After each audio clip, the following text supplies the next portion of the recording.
자, 내신 쏙쏙 다 맞춰보자. 1번은 1, 2번에 1, 3번에 4, 4번에 5. 자, 다음에 5번은, 자, 형질이, 이 세 가지 형질이 일란성 쌍둥이하고 이란성 쌍둥이에서 일치하는 정도를 나타냈다. 형질이 비슷할수록 수치가 1에 가깝다라고 했죠. 그럼 남모양 적혈구 빈혈증 같은 경우에는 결국 유전자의 영향이다라고 볼 수가 있겠고, 치매는 일란성이나 이란성이나 차이가 거의 없죠. 많이. 1에 많이 가깝진 않죠. 알코올 중독 같은 경우는 더 그렇고. 자, 유전 성장을 가장 많이 받는 거. 여기서 뭐라고 볼 수 있어요? 그러면은 남모양 적혈구 빈혈증이라고 볼 수가 있고, 환경의 영향을 가장 많이 받는 거는 일취율이 가장 낮은 거를 골라주면 되겠죠. 그렇죠? 그러니까 뭐예요? 알코올 중독. 예. 다음에 6번에 3, 7번에 1,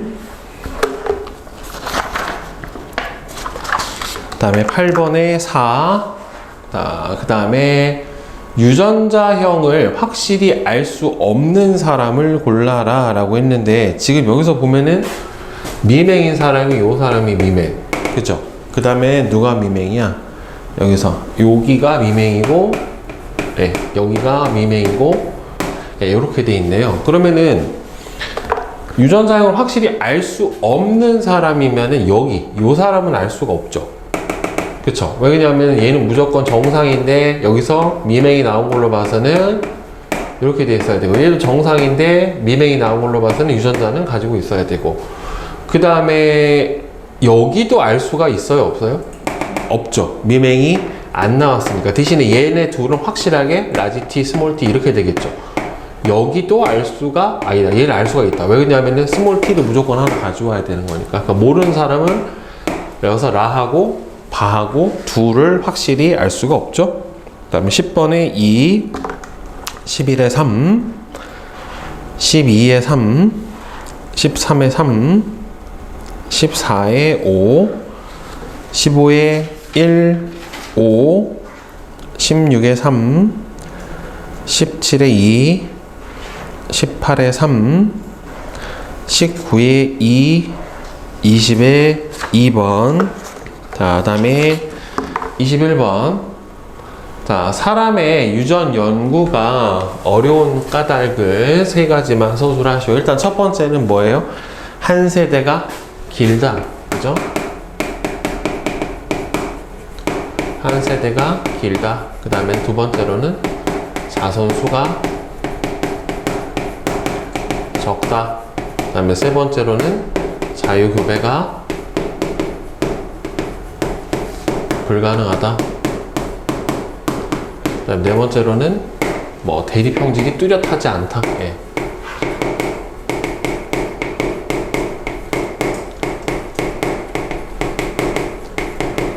예, 일단 뭐 뚜렷하지 않고, 그 다음 뭐 환경의 영향을 많이 받는다. 예. 이런 것들이 있을 수가 있겠죠. 자, 다음에 22번 봅시다. 자, 여기에서 생맹인 사람이 누구예요? 2번, 3번, 7번이 생맹이란 말이에요. 그죠? 2번, 3번, 7번이니까 2번 생맹. 그 다음에 3번 생맹. 7번 생맹. 자, 이렇게 돼 있는 상태인데, 7액에서 정록 생맹, 유전자가, 7액에서 정록생명 대리 유전자가 전달된 경로를 서술을 하시오 라고 얘기를 했는데, 그러면 요 유전자는 아들의 X 염색체는 누구한테 온 거예요? 엄마한테 온 거란 말이에요. 그쵸? 근데 엄마는 정상이니까 X 다시가 될 거고, 요건 누구한테서 왔겠어요? 다시 엄마, 할머니한테서 왔겠죠? 그러니까 2번 거쳐 5번 지나 7번으로 왔다라고 볼 수가 있겠죠. 2, 5, 7. 네, 이렇게 온 거다라고, 예, 답을 해주면 되겠고, 1에서 9 중에서 유전자형을 확실히 알 수 없는 사람의 번호를 모두 쓰시오. 그러면은 생명에서는 유전자형을 확실히 알 수 없는 사람은 여자밖에 없죠. 정상인데 보인자인 경우밖에는 없단 말이에요. 그렇죠? 그러면 유전자형을, 근데 정상인지 보인자인지, 그러니까 정상인데 보인자인 경우가 확실하게 알 수 없는 경우인데, 4번 같은 경우에는 무조건 이 경우밖에는 안 되죠. 그쵸? 얘는 정확하게 알 수가 있고, 그 다음에 8번은 모르죠. 이 경우는 모르죠. 그러니까 왜 그러냐면 이 경우가 8번 정상이니까 x인지 x 프라임인지 알 수가 없단 말이에요. 그래서 정확하게 알 수 없는 사람은 누구밖에 없다? 8번 하나밖에는 없다. 그죠? 9번은 정상이잖아요. X y죠. 그냥 이렇게 돼야 되겠죠. 그러니까 남자는 무조건 x 염색체가 하나밖에 없기 때문에 정확하게 판별이 되지만 여자는 정상인 경우 x 뒤에 뭐가 와도 그냥 x 염색체가 정상이면 생리 유전자가 없으면은 정상으로 표현이 되니까 알 수 없는 경우가 있을 수가 있죠. 다음 23번.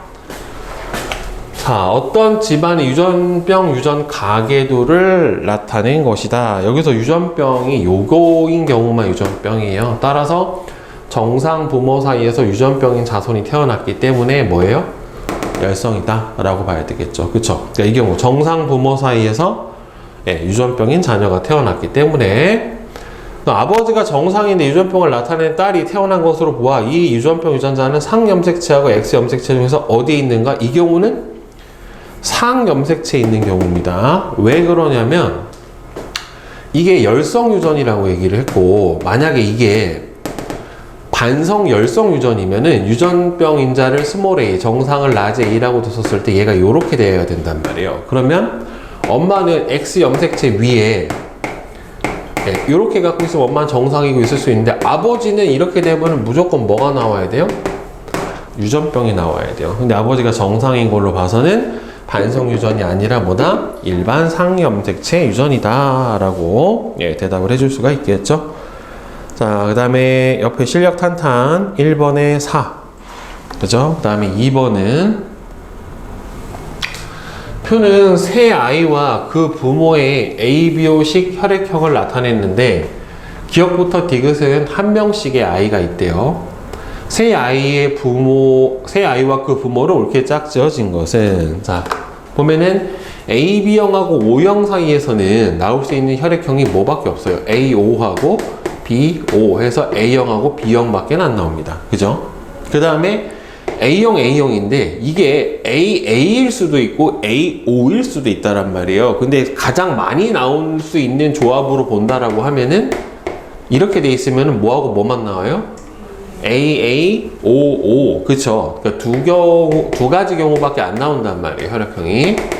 그 다음에 A형, B형이면 이 경우가 AO, BO라고 쳐버리면은 나올 수 있는 혈액형이 AO, BO, AB, OO 해서 이렇게 네 가지가 가능하겠죠. 그쵸? 자, 그러면은 이 중에서 B형이 나올 수 있는 경우에는 누구하고 누구밖에 안 돼요? B형이 나올 수 있는 경우는 누구하고 누구예요? 기억하고 디귿이잖아요. 니은은 안 되죠. 그쵸? 그러면 예를 들어서 B형을 디귿이라고 치면 AB형은 요 경우가 될 수가 없잖아요. 그쵸? 그러니까 AB형은 여기, O형은 여기. 이렇게 되면은 짝이 맞겠죠. 결국에는. 그쵸? 그래서 1번은 디귿, 그 다음에 O형은 니은, 그 다음에 다는 기억. 이렇게 해주면 되겠죠. 만약에 처음에 B형을 다른 데다 해버리면 조합이 안 맞을 거예요. 이 경우는. 그 다음에 3번은 5번. 질문. 10번. 자.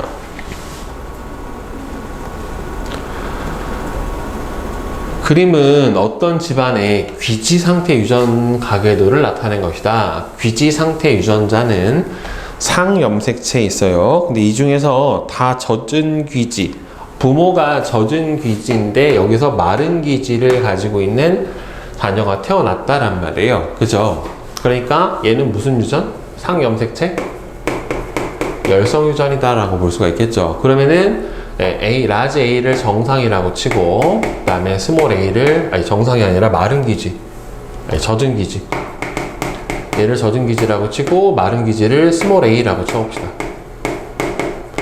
그럼 마른 기지에 해당이 되는 게 요 경우, 스몰 A. 그 다음에, 누구야? 여기가 마른 기지. 그 다음에 여기도 마른 기지. 그 다음에 마른 기지가 하나가 더, 여기 끝에가 마른 기지네. 이렇게 돼 있네. 자, 1과 2의 유전자형은 같다. 그러면 정상인데 마른 기지가 나오려면 둘 다 이렇게 이형접합 잡종 이렇게 돼야 되니까 같죠. 3과 4도 보면은 둘이 똑같이 라지 A, 스몰 a, 라지 A, 스몰 a 이렇게 돼 있어야 된다는 말이에요. 자, 3과 4 사이에서 자녀가 한 명 더 태어날 때 젖은 기지의 확률은 우성이잖아요. 그러니까 여기서 마른 기지가 태어날 확률이 얼마예요? 요거와 요거가 선택될 확률이니까 4분의 1. 따라 젖은 기지가 나올 확률은 얼마입니까? 4분의 3에 해당이 되겠죠. 네. 따라서 틀렸죠. 5는 아버지로부터 마른 기지 대리 유전자를 물려받았다. 맞죠? 엄마한테서는 젖은 기지밖에 없으니까. 아니다. 얘는 정상이잖아. 엄마한테는 젖은 기지를 하나 받고 정상이려면 라지 A, 아버지한테서 뭘 받아야 돼요? 마른 기지를 젖은 기지를 받아야 되겠지. 그치? 그리고 5는 아버지로부터 마른 기지 대리 유전자를 물려받았다. 이거 왜 이래? 5. 젖은 기지.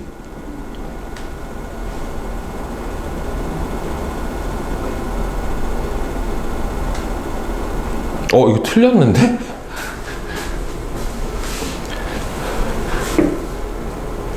그죠?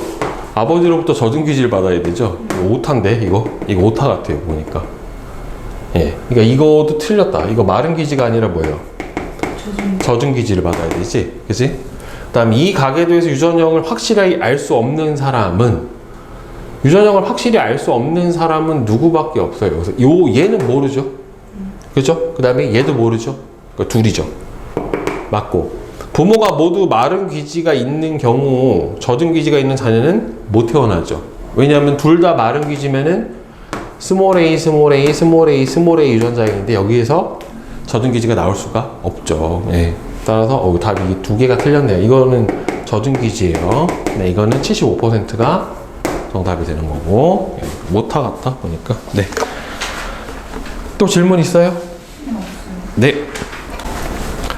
자, 단원 평가 문제 봅시다. 1번에 1, 2번에 3, 3번에 4, 4번에 4, 5번에 4, 6번에 2, 7번에 3, 8번에 1, 2, 9번에 1, 10번에 2, 11에 4, 12에 5, 13에 4, 14에 1, 그 다음에 15에 2, 16은 자, 순종의 키 큰 완두하고 순종의 키 작은 완두를 교배해서 잡종일 때는 그럼 뭐만 나와요?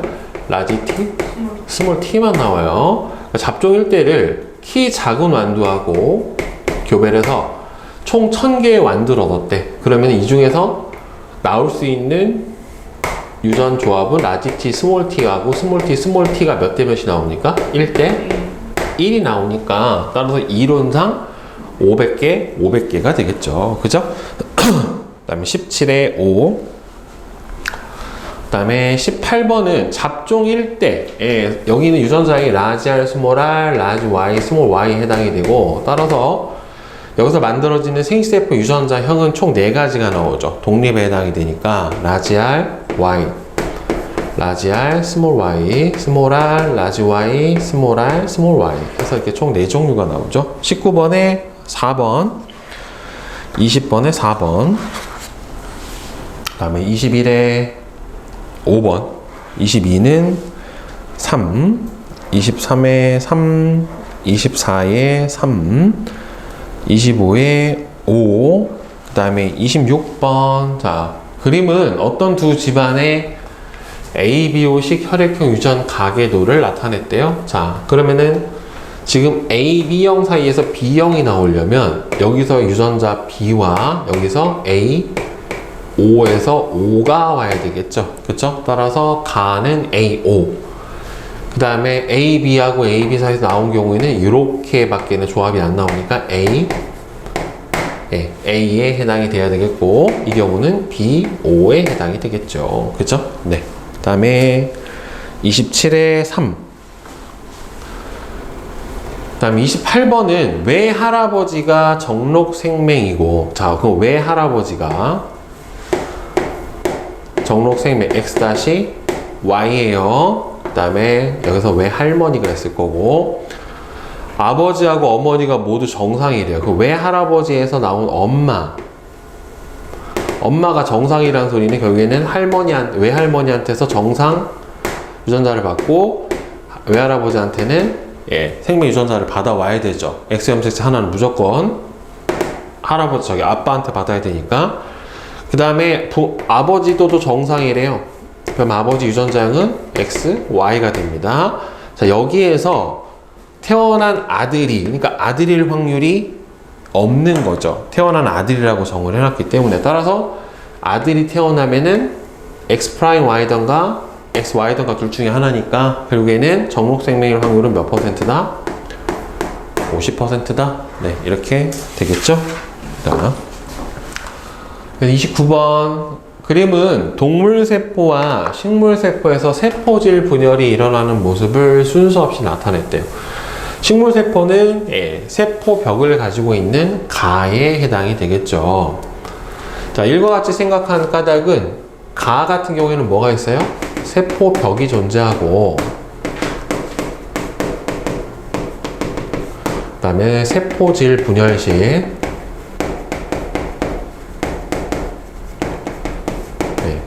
안에서 밖으로 뭐가 형성이 돼요? 세포판이 만들어집니다.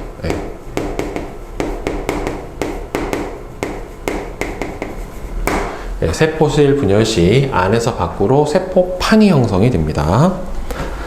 그 다음에 30번 세대를 거듭하여도 자손의 염색체 수가 부모와 같게 유지되는 까닭은 바로 감수 분열을 하기 때문입니다. 그죠? 따라서 감수 분열의 결과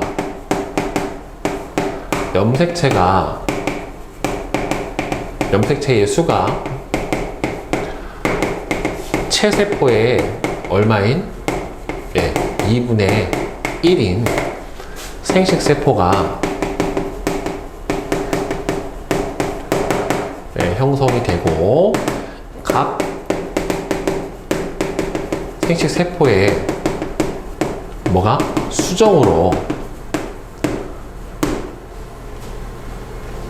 수정란이 형성이 되기 때문에 2분의 1과 2분의 1이 합쳐져서 결국에는 1, 즉 원래의 부모와 같은 염색체 수를 가지게 되는 거죠, 결국에. 그 다음에 31번은 이 세포 분열의 종류는 지금 보면은 상동 염색체가 이렇게 중앙에 접합을 하고 있는 거 봐서는 뭐예요? 감수 분열에 해당이 되는 건데, 상동 염색체가 접합한 이가 염색체가 나타났죠. 따라서 요거 이름이 이가 염색체잖아요. 이가 염색체를 볼 수 있는 건 감수 1분열 중기입니다. 이가 염색체가 관찰이 됐기 때문에 라고 보시면 되겠죠. 자, 다음에 32번 ABO식 혈액형을 결정하는 데 관여하는 대리 유전자는 A, B, O 세 가지래요. 자, 여기서 우열관계는 A하고 B는 서로 대립관계, O에 대해서는 우성, 이렇게 될 겁니다. 그죠? 네. 그 다음에 33번 그림은 어떤 집안의 보조개 유전 가계도를 나타냈어요. 지금 보조개가 없는 사람이 요 사람하고 요 사람이 보조개가 없어요. 그러니까 보조개가 있는 부모 사이에서 보조개가 없는 사람이 나왔기 때문에 뭐다? 열성 유전에 해당이 됩니다. 그죠? 그런데 이게 상염색체 유전이냐 성염색체 유전이냐를 봐야 될 텐데, 이게 만약에 성염색체 유전이라고 하면은 보조개가 있는 게 라지 B, 스몰 b, 그럼 얘는 스몰 b, 스몰 b잖아요.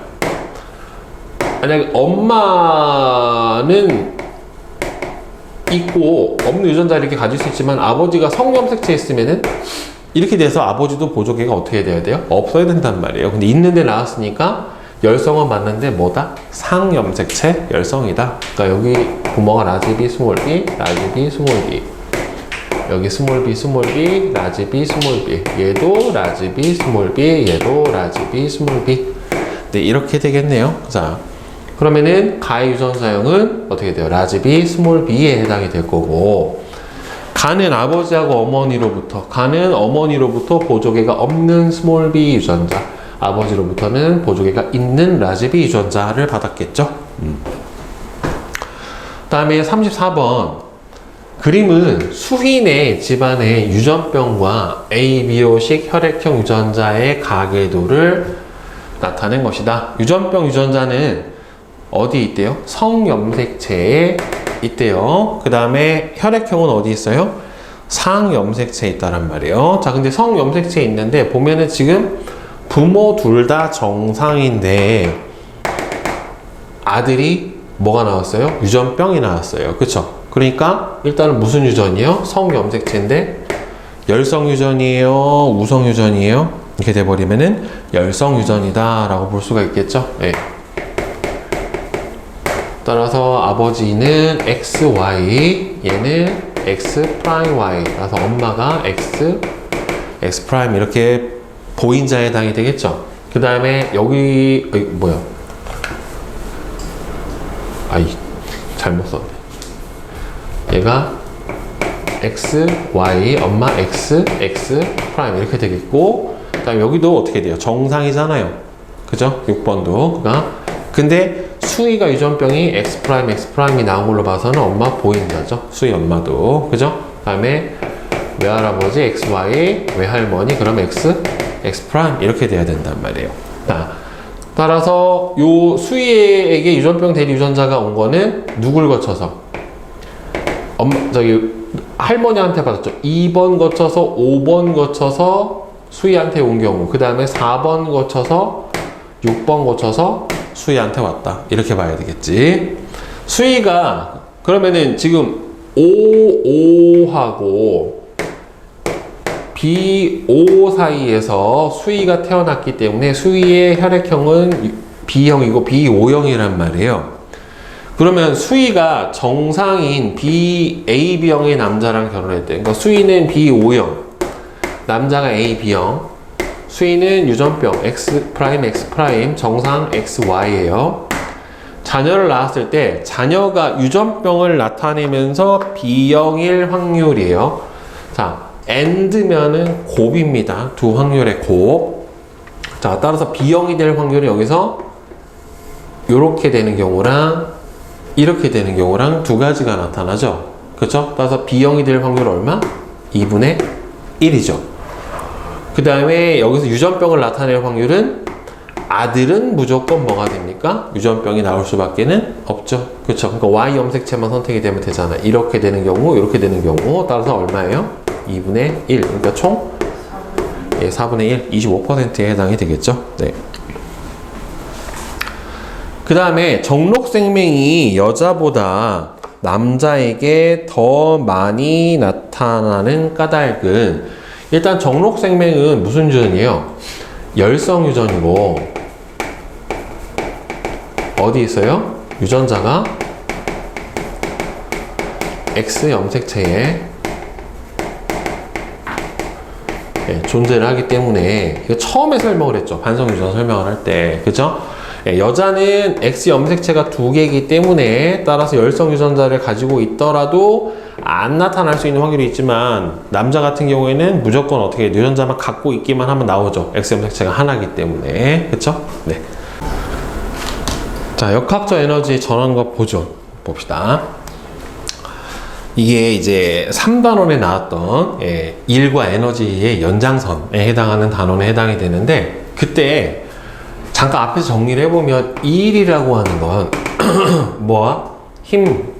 힘과 힘의 방향으로의 이동 거리의 곱으로 구해졌었어요. 그죠? 그래서 힘의 단위는 F, 뉴턴을 사용을 하고, 이동 거리의 단위는 미터를 사용을 해서 힘과 이동 방향으로의 힘의 방향으로 이동 거리의 곱을 해주면은 주를 구해줄 수가 있었어요. 그죠? 그리고 일과 에너지에서는 에너지의 정의가 뭐였어요? 일을 할 수 있는 능력을 에너지라고 했어요.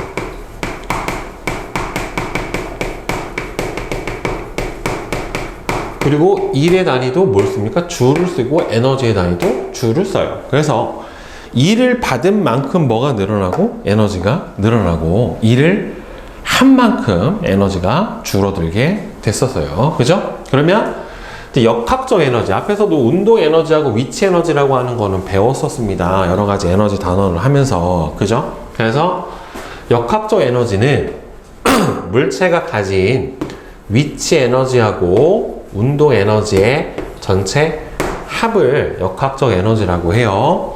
예, 고등학교 가면은 위치 에너지를 이제 포텐셜 에너지다 라고 얘기를 해주게 되는데, 앞에서 여러분들 우리 위치 에너지는 어떻게 구했어요? 기준면으로부터 질량이 m인 물체가 h의 높이에 있었을 때 가지는 에너지, 따라서 어떻게 구해졌었어요? mg h, 그러니까 g가 9.8이니까 9.8 m h, 예, 이렇게 구해졌던 게 위치 에너지에 해당이 되고, 그 다음에 운동 에너지는 운동하는 물체가 가지고 있는 에너지이기 때문에 질량이 m인 물체가 v의 속도로 운동을 했었을 때 운동 에너지 2분의 1 m v 제곱, 네, 이렇게 해서 구해졌었습니다.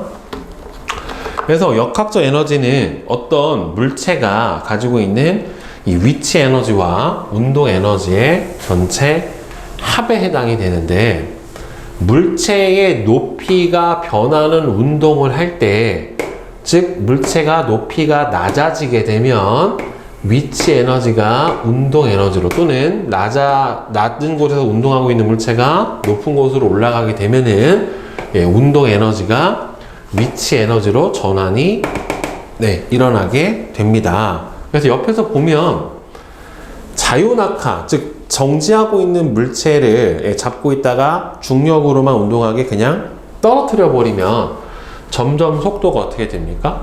빨라집니다. 뭘 받아서? 중력을 받아서 점점 빨라지게 된다는 말이에요. 그쵸? 그래서 여기서 높이 처음에 H에서 가지고 있던 위치 에너지가 낙하하면서 점점 빨라지니까 무슨 에너지로 바뀌어요? 운동 에너지로 바뀌게 되는 거죠. 결국에는.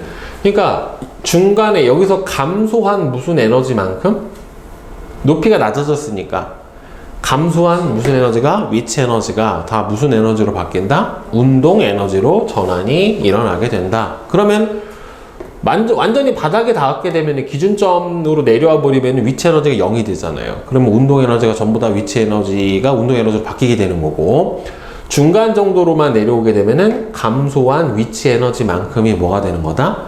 증가한 운동 에너지가 되는 거다라고 볼 수가 있겠죠. 자, 그러면은 보세요. 이제 롤러코스터가 내려갑니다. 롤러코스터가 내려갈 때, 롤러코스터가 원래 물리학의 결정체예요.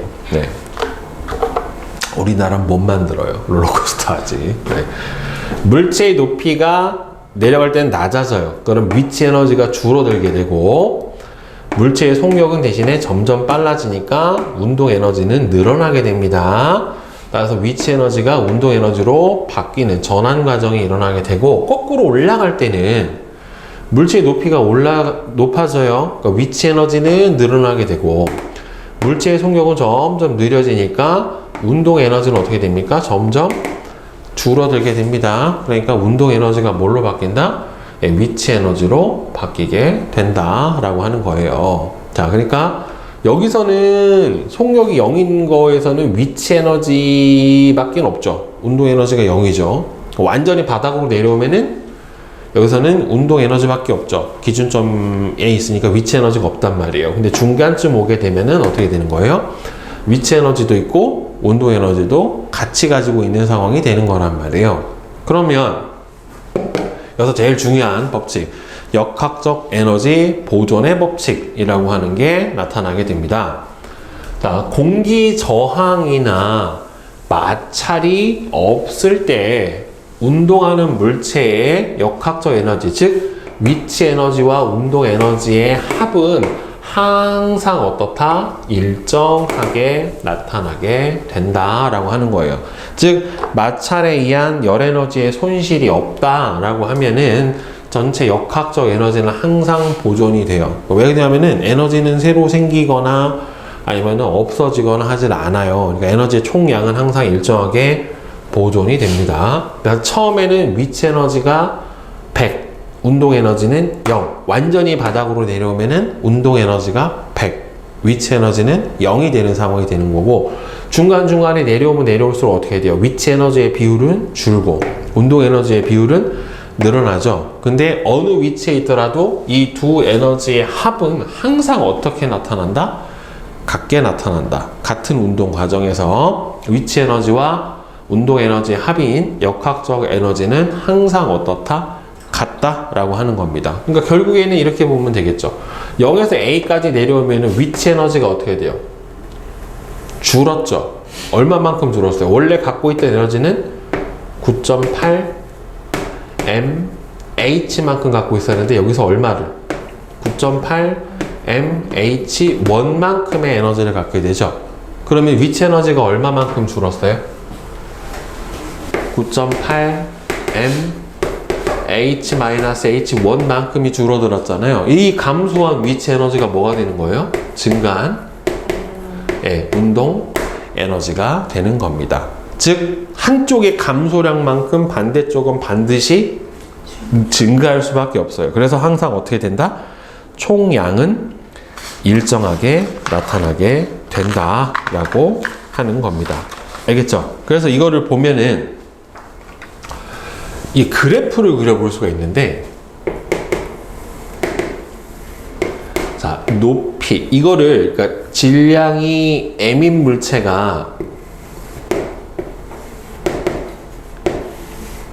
h의 높이에서 낙하를 한다라고 했었을 때 전체 역학적 에너지를 한번 봅시다. 0.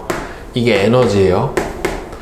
이게 높이 h에 해당이 됩니다. 그럼 위치 에너지는 어떻게 되겠어요? h 높이에 있었을 때가 max란 말이에요. 이렇게.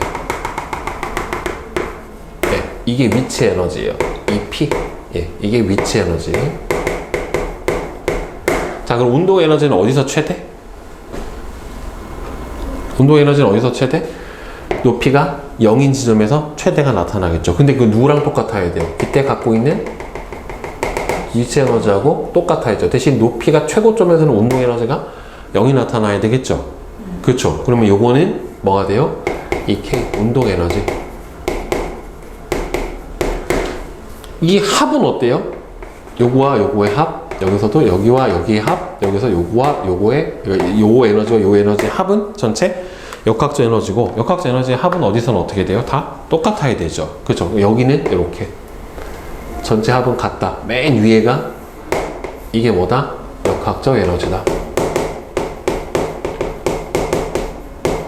네, 이렇게 될 수가 있어요. 자, 그럼 이게 H에 따라서 이렇게 나타나는데 속력에 따라서도 나타낼 수가 있어요. 속력. 그러면 이 상태에서는 0이고 속력이 여기 도달하기 직전, 바닥에 충돌하기 직전의 속력을 V라고 생각을 해보면, 이게 그래프 모양이 두 종류가 나오니까 잘 봐야 돼요. 자, 여기가 속력 0, 여기가 에너지. 자, 그럼 운동 에너지는 어디서 최대가 돼요? 속력이 바닥에 닿기 직전에 이 부분에서 최대가 될 거란 말이에요. 그렇죠? 근데 운동 에너지는 어떻게 돼요? 2분의 1 m v 제곱이죠. 그러니까 여기를 v로 놨잖아요. 이렇게 2차 그래프가 나와야 돼요. 그러면은 합이 일정해야 되잖아요. 역학적 에너지는 여기서 항상 어떻게 나와야 돼? 이렇게 일정해야 되잖아요. 그죠? 그럼 이게 운동 에너지면은 위치 에너지는 어떻게 나와야 되겠어요? 이렇게 나와야 되겠죠. 그렇죠. 그래야 합이 일정하죠. 근데 만약에 여기가 V가 아니라 V 제곱으로 나오면 2차 그래프가 아니라 1차 그래프예요. 그러니까 이 그래프가 나온 이 가로축의 X 변수가 뭘로 돼 있냐를 잘 확인을 해줘야 됩니다. 그래서 저거 갖다가 낚는 문제가 출제가 돼요. 그러니까 잘 확인을 해줘야 돼. 되게 찌질하게 나와. 한 번씩 나오면. 네. 그러면 59부터 61까지 한번 풀어봅시다. 네.